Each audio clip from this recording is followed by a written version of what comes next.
Hello दोस्तों, नमस्कार। स्वागत है आप सभी का अपने YouTube channel Avinash sir GS वाला में।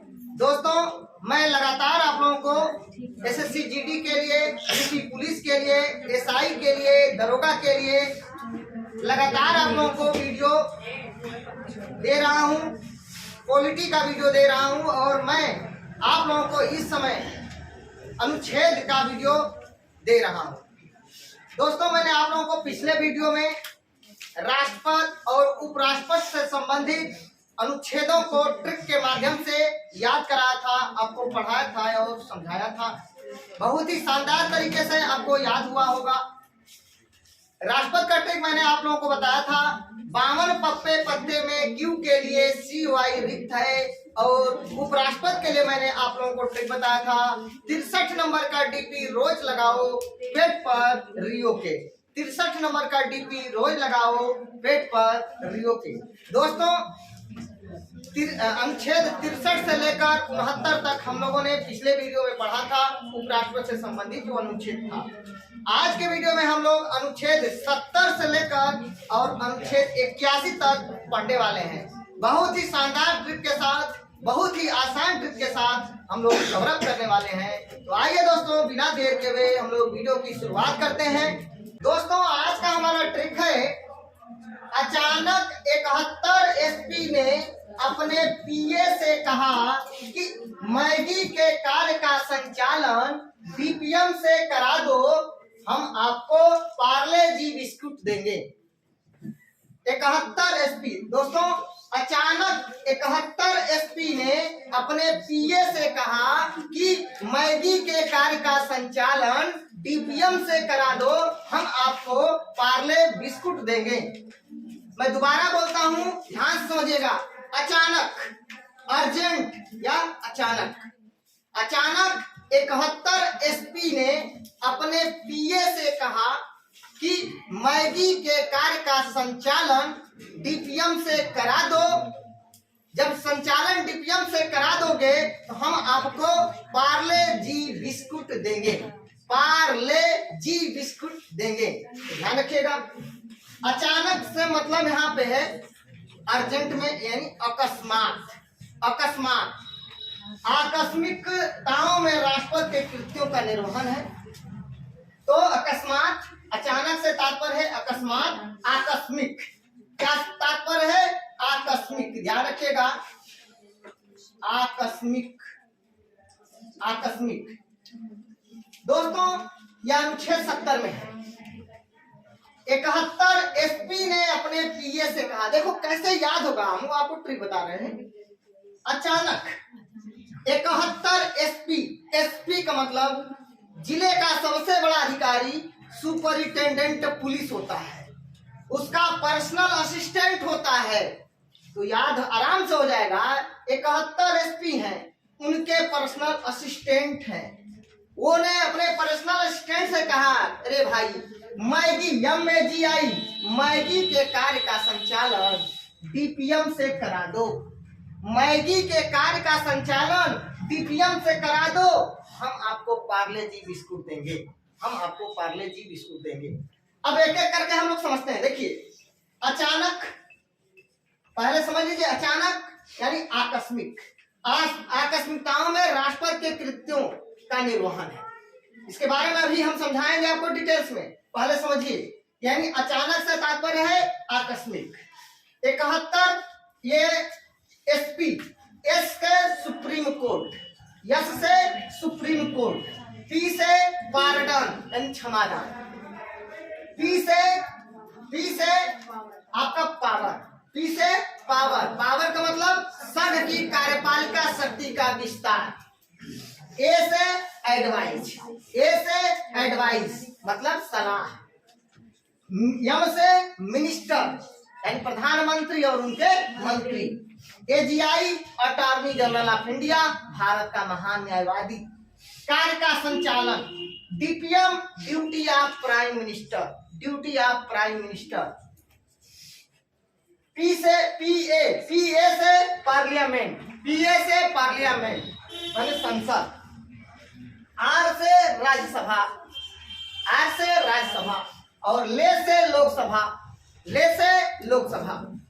दोस्तों, अचानक से आकस्मिक, यस से सुप्रीम कोर्ट, पी से पार्डन, पार्डन मानी क्षमादान। दोस्तों, अचानक से आकस्मिक, यस से सुप्रीम कोर्ट, पी से पार्डन, पी से पावर, ए से एडवाइस, एम से minister, AGI attorney general of India, कार्य का संचालन DPM duty of prime minister, PA से पार्लियामेंट, आर से राज्यसभा और ले से लोकसभा। अब आइए हम लोग एक एक करके समझते हैं। दोस्तों, अचानक यानी अनुच्छेद 70 में कहा गया है कि अन्य आकस्मिकताओं में राष्ट्रपति के कृत्यों का निर्वहन। कहा गया कि अगर जो राष्ट्रपति और उपराष्ट्रपति दोनों का पद रिक्त हो जाए, दोनों न रहे, तो राष्ट्रपति और उपराष्ट्रपति के जगह पे जो कार्य किए जाएंगे उनका निर्वहन कौन करेगा, इसके बारे में बताया गया है। अनुच्छेद 70 में कहा गया है कि राष्ट्रपति और उपराष्ट्रपति दोनों के अनुपस्थिति में उनके कार्यों का निर्वहन कौन करेगा, इसके बारे में अनुच्छेद 70 में बताया गया है। और राष्ट्रपति अधिकार अधिनियम 1969 में प्रावधान किया गया कि राष्ट्रपति और उपराष्ट्रपति की अनुपस्थिति में सुप्रीम कोर्ट का मुख्य न्यायाधीश कार्यवाहक राष्ट्रपति के रूप में कार्य करेगा। तो ध्यान रखिएगा, राष्ट्रपति और उपराष्ट्रपति की अनुपस्थिति में सुप्रीम कोर्ट का मुख्य न्यायाधीश और सुप्रीम कोर्ट के मुख्य न्यायाधीश की अनुपस्थिति में वरिष्ठ न्यायाधीश उस समय जो उपस्थित होगा कार्यवाहक राष्ट्रपति के रूप में कार्य करेगा। ऐसा अब तक एक बार हुआ है 1969 में, जब डॉक्टर जाकिर हुसैन हमारे देश के राष्ट्रपति थे और पद पर रहते हुए उनकी मृत्यु हो गई। तब उस समय उपराष्ट्रपति हुआ करते थे बीबी गिरी, वराहगिरी वेंकट गिरी। तो ध्यान रखिएगा, डॉक्टर जाकिर हुसैन की मृत्यु के बाद भारत के पहले कार्यवाहक राष्ट्रपति बीबी गिरी बने, कानून के हिसाब से, संविधान के हिसाब से, क्योंकि संविधान में कहा गया है कि राष्ट्रपति की अनुपस्थिति में भारत का उपराष्ट्रपति कार्यवाहक राष्ट्रपति के रूप में कार्य करता है। तो बीबी गिरी उपराष्ट्रपति थे, तो वो जो है भारत के कार्यवाहक राष्ट्रपति के रूप में कार्य करने लगे। ये अनुच्छेद 65 के अंतर्गत। दोस्तों, अनुच्छेद 62 कहता है कि 6 महीना के अंदर अंदर में राष्ट्रपति का चुनाव कराना अनिवार्य है, और अनुच्छेद 65 कहता है कि कोई भी उपराष्ट्रपति अधिकतम 6 महीना तक कार्यवाहक राष्ट्रपति के रूप में कार्य कर सकता है। तो बाबू, 6 महीना के अंदर में चुनाव कराना अनिवार्य है। केंद्र में इंदिरा गांधी की सरकार थी, इंदिरा गांधी ने चुनाव कराने के लिए विचार बनाया और कांग्रेस पार्टी ने अपना अधिकृत प्रत्याशी नीलम संजीवा रेड्डी को घोषित कर दिया। और इंदिरा गांधी नहीं चाहती थी कि नीलम संजीवा रेड्डी राष्ट्रपति बने, क्योंकि नीलम संजीवा रेड्डी और इंदिरा गांधी के बीच राजनीतिक गतिरोध हुआ करता था, 36 का आंकड़ा हुआ करता था। तो इंदिरा गांधी ने अपने पार्टी के लोगों से बात किया, कहा कि इनके जगह पे कोई दूसरा नाम लाया जाए, मैं इनके नाम से सहमत नहीं हूं। कांग्रेस पार्टी के लोगों ने कहा ठीक है, आप ही कोई नाम सुझा दीजिए। उन्होंने जिनका जिनका नाम बताया, जगजीवन राम का नाम बताया, मोरारजी देसाई का नाम बताया, वो लोग राष्ट्रपति का चुनाव लड़ने से मना कर दिए। जब राष्ट्रपति का चुनाव लड़ने से उन्होंने मना कर दिया, तब इंदिरा गांधी के पास कोई दूसरा विकल्प नहीं था और कांग्रेस पार्टी ने भी कह दिया हमारे प्रत्याशी, कांग्रेस पार्टी के अधिकृत प्रत्याशी नीलम संजीवा रेड्डी रहेंगे, एन संजीवा रेड्डी रहेंगे। उस समय सिटिंग उपराष्ट्रपति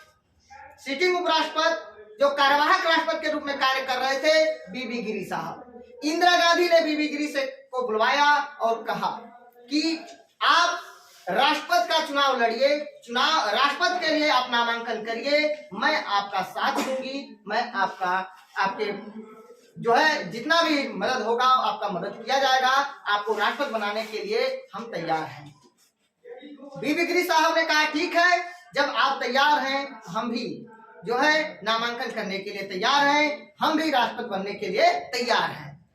उसके बाद बीबी गिरी साहब के कुछ विश्वस्तों ने, कुछ उनके विश्वास पात्रों ने कहा कि आपको नैतिकता के आधार पर इस्तीफा दे देना चाहिए और उसके बाद चुनाव लड़ना चाहिए। हमारा संविधान मना नहीं करता है कि आप भारत के उपराष्ट्रपति पद पर हैं या राष्ट्रपति पद पर हैं तो दोबारा चुनाव नहीं लड़ सकते, ऐसा मना नहीं करता है हमारा संविधान। हमारा संविधान कहता है कि आप राष्ट्रपति और उपराष्ट्रपति पद पर रहते हुए दोबारा चुनाव लड़ सकते हैं, दोबारा चुनाव लड़ सकते हैं। भारत के उपराष्ट्रपति पद पर हैं और आप चुनाव लड़ करके राष्ट्रपति बन सकते हैं, राष्ट्रपति पद पर हैं आसीन, दोबारा राष्ट्रपति का चुनाव लड़ करके राष्ट्रपति बन सकते हैं। यह हमारा संविधान कहता है। दोबारा राष्ट्रपति और उपराष्ट्रपति बनने से हमारा संविधान मना नहीं करता है, ध्यान रखिएगा। तो लोगों ने कहा बीबी गिरी साहब से कि आप इस्तीफा दे दीजिए नैतिकता के आधार पर। बीबी गिरी साहब ने कहा ठीक है, लेकिन समस्या यह था कि अगर बीबी गिरी साहब इस्तीफा दें तो किसको दें, क्योंकि भारत का संविधान कहता है, भारत का संविधान कहता है कि राष्ट्रपति अपना त्याग पत्र उपराष्ट्रपति को देगा और उपराष्ट्रपति अपना त्याग पत्र राष्ट्रपति को देगा। यहाँ पे समस्या यह है कि भारत के राष्ट्रपति का डेथ हो चुका है और भारत का उपराष्ट्रपति राष्ट्रपति बन चुके हैं, कार्यवाहक राष्ट्रपति बन चुके हैं। तो त्याग पत्र दे तो किसको दे? अगर त्याग पत्र दे भी दे तो राष्ट्रपति के रूप में कार्य करेगा कौन? समस्या हो गई गंभीर। इंदिरा गांधी ने कहा परेशान मत होइए, इसका भी, इस समस्या का भी समाधान मेरे पास है। तुरंत संसद की बैठक बुलाई, तुरंत राष्ट्रपति अधिकार अधिनियम 1969 बिल पास करा दिया संसद से। राष्ट्रपति अधिकार अधिनियम 1969 पास करा दिया और उस बिल में लिखवा दिया राष्ट्रपति की अनुपस्थिति में उपराष्ट्रपति, उपराष्ट्रपति की अनुपस्थिति में सुप्रीम कोर्ट का मुख्य न्यायाधीश और उसके अनुपस्थिति में वरिष्ठ न्यायाधीश कार्यवाहक राष्ट्रपति के रूप में कार्य करेगा। भैया ये तो समस्या खत्म हो गई कि राष्ट्रपति और उपराष्ट्रपति की अनुपस्थिति में कौन जो है राष्ट्रपति के रूप में कार्य करेगा। ये समस्या खत्म हो गई कि सुप्रीम कोर्ट का मुख्य न्यायाधीश या जो वरिष्ठ न्यायाधीश होगा वो कार्यवाहक राष्ट्रपति के रूप में कार्य करेगा। अब यहाँ पे बात आई क्या वो इस्तीफा दे तो किस पद से दे? तो संविधान विशेषज्ञों ने बताया उन्होंने उपराष्ट्रपति पद से त्याग पत्र दिया, क्योंकि अगर उपराष्ट्रपति पद से त्याग पत्र दे देंगे तो सीधा सीधा राष्ट्रपति पद से भी उनको हटना पड़ेगा, फिर दोबारा उनको इस्तीफा देने की आवश्यकता नहीं पड़ेगा, क्योंकि भारत का उपराष्ट्रपति कार्यवाहक राष्ट्रपति है। तो उपराष्ट्रपति पद नहीं है तो राष्ट्रपति भी पद नहीं रहेगा। इसलिए विशेषज्ञों ने बताया कि उन्होंने उपराष्ट्रपति पद से त्याग पत्र दिया और उपराष्ट्रपति पद से त्याग पत्र देने के लिए वे उपराष्ट्रपति ऑफिस गए और राष्ट्रपति महोदय के नाम से लेटर टाइप करवाया और राष्ट्रपति ऑफिस को भेज दिया, राष्ट्रपति कार्यालय को भेज दिया और अगले दिन मॉर्निंग में सुबह पहुंच करके राष्ट्रपति ऑफिस में और अपना इस्तीफा खुद स्वीकार कर लिया, एक्सेप्ट कर लिया। तो बीबी गिरी साहब एक इकलौते ऐसे उपराष्ट्रपति हैं जो अपना खुद का इस्तीफा राष्ट्रपति के हैसियत से एक्सेप्ट किया है, स्वीकार किया है। तो बीबी गिरी साहब पहले मतलब व्यक्ति हैं जो उपराष्ट्रपति पद से इस्तीफा दिया और भारत के पहले कार्यवाहक राष्ट्रपति के रूप में बीबी गिरी ने काम किया है। जब बीबी गिरी साहब इस्तीफा दे दिए तब उसके बाद उस समय भारत के सुप्रीम कोर्ट के मुख्य न्यायाधीश थे एम हिदायतुल्लाह, मोहम्मद हिदायतुल्लाह, वे मुख्य न्यायाधीश थे। उनका भी बल्ले बल्ले अब राष्ट्रपति बन गए, कार्यवाहक राष्ट्रपति बन गए। तो भारत के पहले मुस्लिम अगर राष्ट्रपति की बात किया जाए, कार्यवाहक राष्ट्रपति की बात किया जाए तो क्या होगा? एम हिदायतुल्लाह, याद रखिएगा।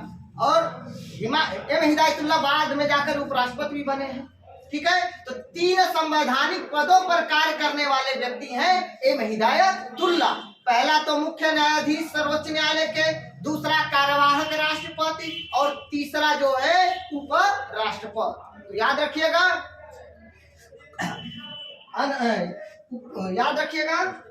तो वही बात कहा गया है राष्ट्रपति अधिकार अधिनियम 1969 आप समझ में आ गया होगा। इंदिरा गांधी ने 1969 में पास कराया और उस बिल में लिखवा दिया कि राष्ट्रपति की अनुपस्थिति में उपराष्ट्रपति, उपराष्ट्रपति की अनुपस्थिति में सुप्रीम कोर्ट का मुख्य न्यायाधीश, और सुप्रीम कोर्ट का मुख्य न्यायाधीश नहीं है तो वरिष्ठ न्यायाधीश जो उपस्थित होगा कार्यवाहक राष्ट्रपति के रूप में कार्य करेगा। यही बात है, तो याद रखिएगा। अनुच्छेद 70 में वही बात कहा गया है कि राष्ट्रपति और उपराष्ट्रपति की अनुपस्थिति में राष्ट्रपति के कार्यों का निर्वहन कौन करेगा, इसके बारे में उल्लेख अनुच्छेद 70 में कहा गया है। चलिए अनुच्छेद 71 क्या कहता है भाई? सुप्रीम कोर्ट सर्वोच्च न्यायालय। कई लोग सोच रहे होंगे सर जी आपने तो बताया है कि सर्वोच्च न्यायालय सुप्रीम कोर्ट का गठन और सुप्रीम कोर्ट अनुच्छेद 124 में है। बिल्कुल सही है, लेकिन मैंने यहाँ पर लिखा है सुप्रीम कोर्ट और सर्वोच्च न्यायालय। बाबू याद रखना कि अनुच्छेद 71 में कहा गया है कि राष्ट्रपति और उपराष्ट्रपति के चुनाव संबंधी कोई विवाद उत्पन्न होता है तो उसका अंतिम फैसला सर्वोच्च न्यायालय करेगा, सुप्रीम कोर्ट करेगा। याद रखना, यदि राष्ट्रपति और उपराष्ट्रपति के चुनाव संबंधी कोई विवाद होता है तो उसका अंतिम फैसला कौन करेगा? सर्वोच्च न्यायालय करेगा, सुप्रीम कोर्ट करेगा। पीटी मतलब प्रेसिडेंट और डीपीटी का मतलब डिप्यूटी प्रेसिडेंट। याद रखिएगा, पीटी का मतलब प्रेसिडेंट मतलब राष्ट्रपति और डीपीटी का मतलब डिप्यूटी प्रेसिडेंट उपराष्ट्रपति। तो राष्ट्रपति और उपराष्ट्रपति के चुनाव संबंधी विवाद का अंतिम फैसला सुप्रीम कोर्ट सर्वोच्च न्यायालय करता है। याद रखिए, इसका उल्लेख अनुच्छेद 71 में किया गया। चलिए अनुच्छेद 72 की बात करते हैं, पी से पार्डन। तो यहाँ पे अनुच्छेद 70 में अचानक से आकस्मिक हो गया, अनुच्छेद 71 में यस से सुप्रीम कोर्ट हो गया और अनुच्छेद 72 में पी से पार्डन। पार्डन माने क्षमा। राष्ट्रपति महोदय किसी व्यक्ति को अगर जो मृत्यु दंड दे दिया गया है तो मृत्यु दंड को क्षमादान करने की शक्ति प्राप्त है। तो मृत्यु दंड को भी क्षमादान कर सकते हैं कौन? भारत के राष्ट्रपति मृत्यु दंड को भी क्षमादान कर सकते हैं। तो क्षमादान का उल्लेख अनुच्छेद 72 में किया गया है। याद रखिएगा, पी से पार्डन होता है, पार्डन क्षमादान। चलिए अनुच्छेद 73 की बात करते हैं, पी से पावर। पी से पावर संघ की कार्यपालिका शक्ति का विस्तार। जो संघ की कार्यपालिका है, उस कार्यपालिका शक्ति है, उसका विस्तार किया जाएगा। इसका उल्लेख अनुच्छेद जो है 73 में किया गया है। याद रखिएगा, अनुच्छेद 74 में ए से एडवाइस। राष्ट्रपति को सहायता और सलाह के लिए एक मंत्रिपरिषद होगा, इसका उल्लेख अनुच्छेद 74 में किया गया है। मंत्रिपरिषद का उल्लेख अनुच्छेद 74 में किया गया है। कहा गया है कि राष्ट्रपति को सहायता और सलाह के लिए एक मंत्रिपरिषद होगा, अनुच्छेद 74। अनुच्छेद 75 यम से मिनिस्टर। अनुच्छेद 75 में कहा गया है प्रधानमंत्री तथा उनके मंत्रियों की नियुक्ति राष्ट्रपति करेंगे। अनुच्छेद 75 कहता है अनुच्छेद 75 कहता है प्रधानमंत्री तथा उनके मंत्रियों की नियुक्ति राष्ट्रपति महोदय करेंगे। ध्यान से समझिएगा, अनुच्छेद 75 में कहा गया है प्रधानमंत्री की नियुक्ति राष्ट्रपति करेंगे। 75 में कहा गया है कि प्रधानमंत्री के सलाह पर अन्य मंत्रियों की नियुक्ति राष्ट्रपति करेंगे। क्वेश्चन ऐसे घुमाकर पूछेगा कि निम्नलिखित में से किसकी सलाह पर अन्य मंत्रियों की नियुक्ति राष्ट्रपति करते हैं? तो प्रधानमंत्री के सलाह पर। किस अनुच्छेद के अंतर्गत? 75 के अंतर्गत। दोस्तों कुछ आर्टिकल जैसे 75 हो गया, 2 हो गया, 3 हो गया, इस टाइप में है। कुछ 76 का 1, 2, 3 है। इस जो पार्ट में जो दिया गया है उसका वीडियो मैं अलग से बनाऊंगा, अभी ऐसे पढ़ लीजिए। तो अनुच्छेद 75 में प्रधानमंत्री तथा उनके मंत्रियों की नियुक्ति राष्ट्रपति महोदय करेंगे, या अनुच्छेद 75 कहता है। चलिए अनुच्छेद 76 में AGI attorney general of India, महान्यायवादी, भारत सरकार का प्रथम कानूनी अधिकारी, प्रथम विधि अधिकारी, प्रथम कानूनी सलाहकार महान्यायवादी होता है। इसका उल्लेख अनुच्छेद 76 में कहा किया गया है। महान्यायवादी का उल्लेख अनुच्छेद 76 में किया गया है। महान्यायवादी की नियुक्ति राष्ट्रपति महोदय करते हैं। महान्यायवादी का कार्यकाल, सामान्य कार्यकाल 6 वर्ष या 65 वर्ष की आयु जो पहले हो अपने पद पर बने रहते हैं, सामान्य कार्यकाल। वैसे महान्यायवादी राष्ट्रपति के प्रसाद पर्यंत पद धारण करते हैं।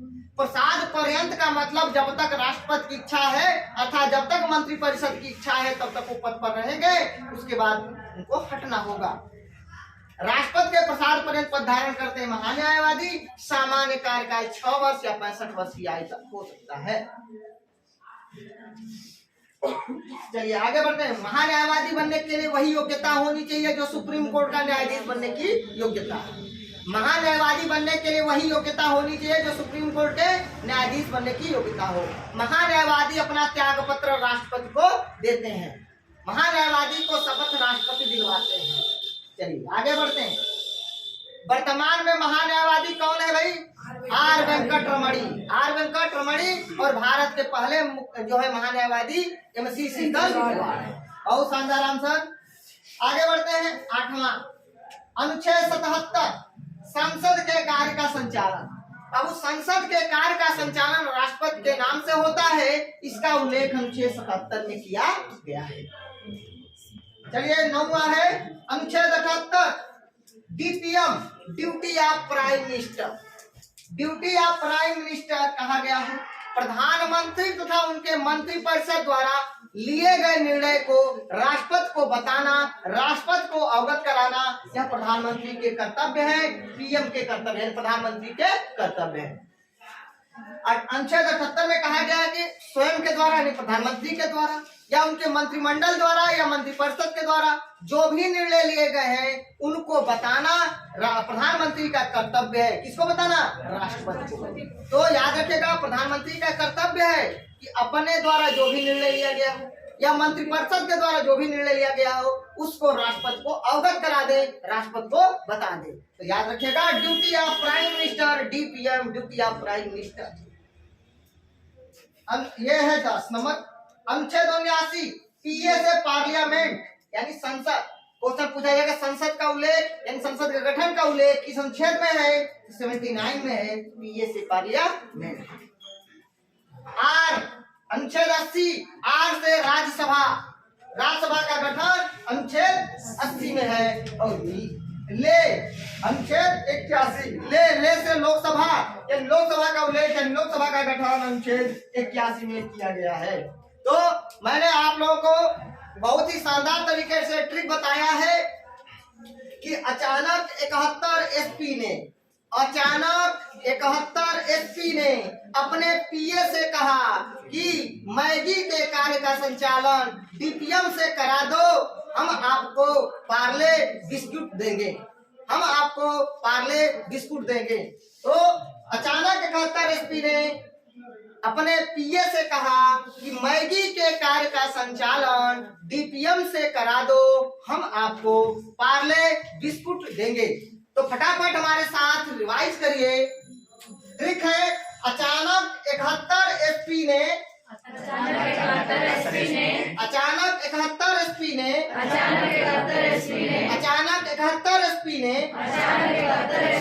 अपने PA से कहा कि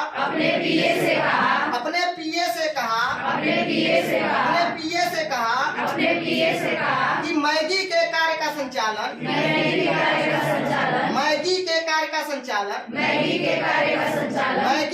का संचालन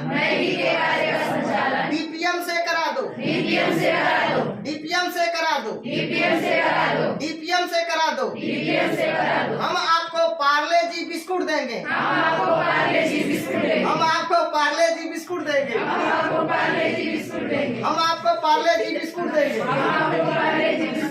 इसको आप लोग अपने भाषा में याद करें कि अचानक 71 SP अपने PA से कहा।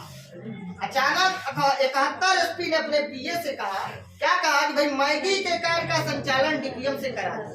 अच्छा DPM से संचालन करा देगा तो उसका मेहनताना चाहिए, तो लो भैया पार्ले बिस्कुट ले लो। तो ऐसे याद करो। देखो अचानक अर्जेंट हो गया, अर्जेंट में 71 एसपी आ गए। एसपी सुपरिटेंडेंट पुलिस, अपने दिमाग में रखो, सुपरिटेंडेंट पुलिस जिले का सबसे बड़ा अधिकारी है। पुलिस अधिकारी होता है तो एसपी होता है। उसके बाद बहुत बड़ी जिम्मेदारी होती है। तो वो 71 एसपी है, सबका कोई पर्सनल असिस्टेंट है। वो अपने पर्सनल पीए यानी पर्सनल असिस्टेंट है, तुरंत काम। कोई आया अपना फरियाद लेने सुनाने के लिए, भाई हमारा फैसला कर दो। एसपी साहब ने 71 एसपी ने कहा कि भैया अपने पीए से कह दिया करे भाई ये मैगी आया है, मैगी के कार्य का संचालन डीपीएम से बोलकर करा दो। डीपीएम से बोलकर करा दो। डीपीएम से बोलकर करा दोगे तो हम तुमको बिस्कुट दे देंगे। कौन सा बिस्कुट? पार्ले बिस्कुट दे देंगे, पार्ले बिस्कुट दे देंगे। ऐसे अपने भाषा में खुद याद करो, याद हो जाएगा। बहुत ही शानदार तरीके से, बहुत ही आसान भाषा में मैंने इसको बनाया है। इससे आसान आपको ट्रिक नहीं मिलेगा, ध्यान रखिएगा। चलिए फटाफट रिवाइज हो गया कि 71 एसपी ने अपने पीए से कहा कि मैगी के कार्य का संचालन डीपीएम से करा दो, हम आपको पार्ले बिस्कुट देंगे। अब बताइए फटाफट, अन्य आकस्मिकताओं में राष्ट्रपति के कृत्यों का निर्वहन किस अनुच्छेद में है? अनुच्छेद 70 में। राष्ट्रपति और उपराष्ट्रपति के चुनाव संबंधी विवाद का निपटारा कौन करता है? सुप्रीम कोर्ट, सर्वोच्च न्यायालय करता है। इसका उल्लेख संविधान के किस अनुच्छेद में है? अनुच्छेद 71 में है। राष्ट्रपति मृत्यु दंड को क्षमादान कर सकते हैं, इसका उल्लेख किस अनुच्छेद में है? क्या राज्यपाल मृत्यु दंड को क्षमादान कर सकते हैं? नहीं। चोरी, डकैती, मारपीट वाले मामले में अगर जो सजा दिया गया है, ज्यादा 10 साल, 5 साल, 8 साल का सजा दिया गया है, तो सजा को बस कम कर सकते हैं, लघु कर सकते हैं राज्यपाल। लेकिन मृत्यु दंड को क्षमा करने का अधिकार सिर्फ राष्ट्रपति महोदय को है और किसी को नहीं है। राष्ट्रपति को क्षमादान करने की शक्ति किसको है? राष्ट्रपति को है, याद रखिएगा। उपराष्ट्रपति मत मारिएगा, उस पर मार देगी तो गलती हो जाएगा। मृत्यु दंड को क्षमादान करने की शक्ति राष्ट्रपति के पास है। आगे बढ़ते हैं। संघ की कार्यपालिका शक्ति, पी से पावर। संघ की कार्यपालिका शक्ति का विस्तार किस अनुच्छेद में? अनुच्छेद 73 में। राष्ट्रपति को सहायता और सलाह के लिए एक मंत्रिपरिषद होगा, एक मंत्रिपरिषद है, इसका उल्लेख किस अनुच्छेद में? अनुच्छेद 74 में है। प्रधानमंत्री तथा उनके मंत्रियों की नियुक्ति राष्ट्रपति करते हैं किस अनुच्छेद के अंतर्गत? 73 के अंतर्गत। महान्यायवादी का उल्लेख किस अनुच्छेद में है? 76 में। महान्यायवादी की नियुक्ति कौन करता है? राष्ट्रपति करते हैं। महान्यायवादी का सामान्य कार्यकाल कितने वर्षों का? 6 वर्ष या 65 वर्ष की आयु जो पहले हो अपने पद पर बने रहेंगे। संसद के कार्य का संचालन का उल्लेख किस अनुच्छेद में? ड्यूटी ऑफ प्राइम मिनिस्टर अर्थात प्रधानमंत्री के कर्तव्य का उल्लेख किस अनुच्छेद में? 78 में। 78 में। संसद का गठन का उल्लेख किस अनुच्छेद में? 79 में। अनुच्छेद 80 अर्थात राज्यसभा का गठन का उल्लेख 80 में। राज्यसभा का गठन अनुच्छेद 80 में। लोकसभा का गठन का उल्लेख 81 अनुच्छेद 81 में। लोकसभा का गठन का उल्लेख अनुच्छेद 81 में। तो दोस्तों अचानक 71 एसपी ने अपने पीए से कहा कि मैगी के कार्य का संचालन डीपीएम से करा दो, हम आपको पार्ले बिस्कुट देंगे। अर्थात दोस्तों अचानक से अन्य आकस्मिकताओं में राष्ट्रपति के कृत्यों का निर्वहन और यश से सुप्रीम कोर्ट यानी राष्ट्रपति और उपराष्ट्रपति के चुनाव संबंधी विवाद होता है तो उसका अंतिम फैसला यश से सुप्रीम कोर्ट करेगा अनुच्छेद 71 के अंतर्गत। उसके बाद पी से पार्डन है, मृत्यु दंड को क्षमादान करने की शक्ति राष्ट्रपति के पास है, अनुच्छेद 72 में कहा गया है। पी से पार्डन अनुच्छेद 72 में कहा गया है राष्ट्रपति मृत्यु दंड को क्षमादान कर सकते हैं। पी से हो गया क्या? पावर यानी संघ की कार्यपालिका शक्ति का विस्तार अनुच्छेद 73 में दिया गया है। ए से एडवाइज यानी राष्ट्रपति को सहायता और सलाह के लिए एक मंत्रिपरिषद होगा, इसका उल्लेख अनुच्छेद 74 में किया गया है। यम से मिनिस्टर प्रधानमंत्री तथा उनके मंत्रियों की नियुक्ति राष्ट्रपति करते हैं, इसका उल्लेख अनुच्छेद 75 में किया गया है। AGI attorney general of India की यानी महान्यायवादी की नियुक्ति राष्ट्रपति करते हैं और महान्यायवादी का उल्लेख अनुच्छेद 76 में किया गया है। कार्य का संचालन यानी संसद के कार्य का संचालन राष्ट्रपति के नाम से होता है। इसका उल्लेख अनुच्छेद 77 में किया गया है। Duty of prime minister, DPM, duty of prime minister यानी प्रधानमंत्री के कर्तव्य का उल्लेख अनुच्छेद 78 में किया गया है। अब यहाँ पे पीएस से पार्लियामेंट यानी संसद का उल्लेख अनुच्छेद 79 में किया गया है। आर से राज्यसभा यानी राज्यसभा के सीटों राज्यसभा के बारे में अनुच्छेद 80 में बताया गया है। आर से राज्यसभा यानी राज्यसभा के गठन के बारे में अनुच्छेद 80 में बताया गया है।